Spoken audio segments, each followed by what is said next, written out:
Hello there, and welcome to another episode of Regular Beer Reviews, where regular doesn't refer to the beers being reviewed, but to the reviewer, myself.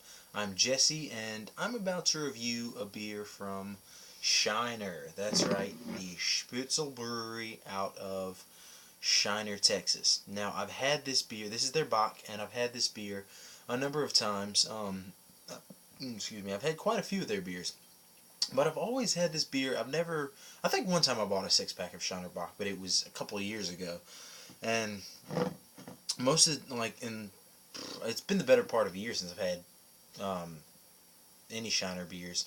But the last, I don't know, handful of times, 4 or 5 times that I had this beer, I bought the Family Reunion Pack, which is a number of different Shiner beers. So I had it amongst quite a few of their other beers. I mean, I've had a number of beers from Shiner, but so I honestly, it's been the better part of a year since I've had any Shiner beers, and I don't really remember anything about this beer in particular. So, um, as it is it is a beer that I've had quite a few times. I'm kind of excited to do this review because it's a beer that I've had a number of times, but usually it seems like, I mean, I do like Bocks, but I don't know, there always seems to be other beers in the reunion packs that I'm more excited to get to, and those are the first ones that I have. And then by the time I get to the Bock, I'm a little toasted. You know, the black lager, the Hefeweizen. I'm a little more excited to get to those first, and then by the time and they always have a craft brew in their packs, which is always different. That's what I love about the Shiner reunion pack. Like when we carry them at work, we usually get them probably every 6 months. We'll start carrying them for a little while, for just a month or two, and then we'll replace it with something else, and then 6 months later we'll start carrying them again. And every time we do, there's a different craft brew in the pack. Like I had one that was brewed with prickly pear.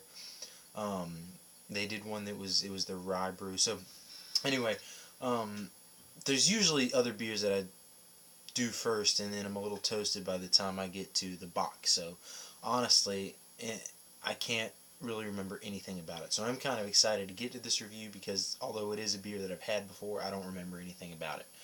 Let's look at the numbers on this beer. Beer Advocate gives it a 72, which is just okay, and that's with 2,217 ratings. Rate Beer gives it a 17 overall with a 39 for the style, and the Bros give it a 63, which is poor. The style, obviously, is a Bock. It's a dark lager.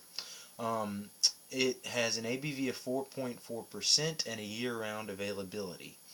And again, as I said at the beginning of the review, Shiner is put out by the Spoetzl Brewery out of Shiner, Texas. It's a good, strong German name. I'm just going to read the description that it has on the back of the bottle here. It says, "Small town, small brewery. Every drop of Shiner beer is brewed right here in Shiner, Texas. Population 2,070. By a handful of local craftsmen who take pride in our little brewery and our classic Shiner Bock. First brewed in 1913, this lightly hopped American-style Bock has a clean flavor and a slightly sweet finish. We hope you enjoy drinking it as much as we enjoyed making it. Prost." I love that they put Prost on the bottle. Um, yeah.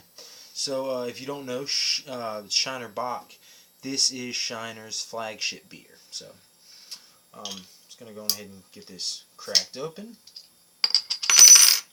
and get it poured here. I use this glass for porters, brown ales, and dark lagers like Bocks. So go ahead and get this poured out.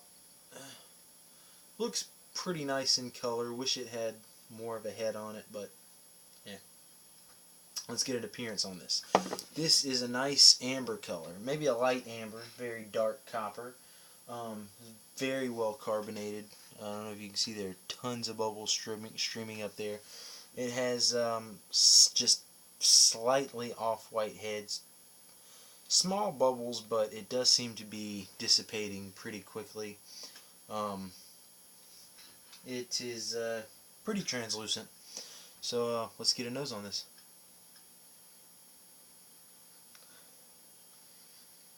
I smell a little caramel malt, slight bit of toffee. Smells kind of adjuncty a little bit. kind of grassy, kind of earthy. Um,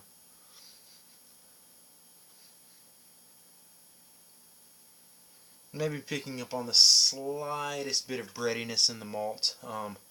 It says lightly hopped. I'm not picking up on any hops at all. But yeah, so anyway, going to go ahead and jump into this one.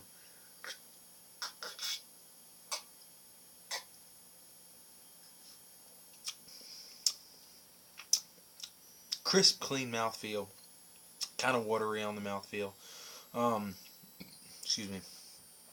Sweet, tasting those kind of caramel, a little bit of toffee, a little bit of caramel in the malt, kind of bready. But at the same time, it does taste a little adjuncty. I've had a lot of bocks that are a lot more complex than this. This is pretty simple. This is just dead on. This is a pretty simple beer. It's not as like cheap as I've had like Mosa and Monte Carlo Bock and stuff like that, and those are a lot more macro than this. This is definitely a step up from like Michelob Amber Bock or something, but I've had a lot of Bocks that are better than this. I mean, I did a review on the Einstocker's Doppelbock. That was a really good Bock. This isn't nearly as good as that. I mean, it's a little better than average, but I mean, it's not an amazing beer.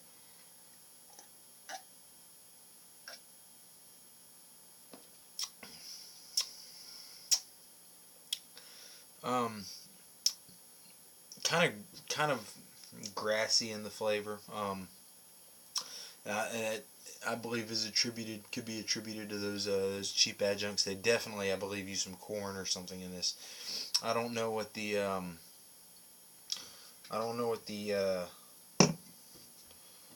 ingredients are. It does say this at the top of the bottle, though I didn't read it. It says, Bock beer combines old world Bavarian heritage with American handcraft brewing for a smooth, delightful, drinkable dark beer. Prost. And it says on the other side, handcrafted in the same brewery where it was first made back in 1913, this gently hopped medium brown brew is the pride of Shiner, Texas. Honestly, for a Bock, this is pretty mediocre. I mean, it's not amazing. Now, Shiner puts out some pretty good beers. I mean, excuse me, my favorite that I've ever had from Shiner is their Black Lager. That's a really, I mean, just a really good beer. But this isn't nearly as good as that. This is kind of mediocre.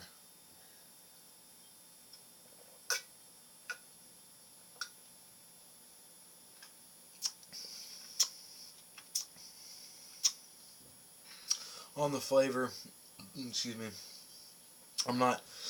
It smells a little yeasty, a little bready, but I'm not picking up on that in the flavor. The malts, they taste slightly toasted, just a little caramel, a little toffee, kind of sweet. I mean, there's a nice sweetness to it, but no hop character whatsoever. And I am tasting that kind of adjuncty, kind of corny flavor, and that is slightly off-putting. It does have a watery mouth feel. It's not an amazing beer. I'm gonna give Shiner Bock a 6 out of 10. That's a D. This is, I mean, not a great beer by any means. It's an okay beer. I mean, you offer me, it's certainly drinkable. It's certainly sessionable at only 4.4%. If I'm at a party and you say, hey, you want a Budweiser or you want a Shiner Bock? I'm going to take the Shiner Bock any day of the week. But it's not an amazing beer. I mean, it's just mediocre. So again, I'm going to give Shiner Bock a 6 out of 10. It's not great. I mean, if you see it, I would say don't even pick it up. There's a lot of Bocks that, um, you know, I'd say spend your money on. They're going to be a lot better than this. Don't spend your money on this. Shop around. If you want a Bock, look for other Bocks. Don't pick this one. This one isn't that great. So anyway, 6 out of 10 again for Shiner Bock. Thank you for watching, and keep watching again in the future for more reviews. Prost.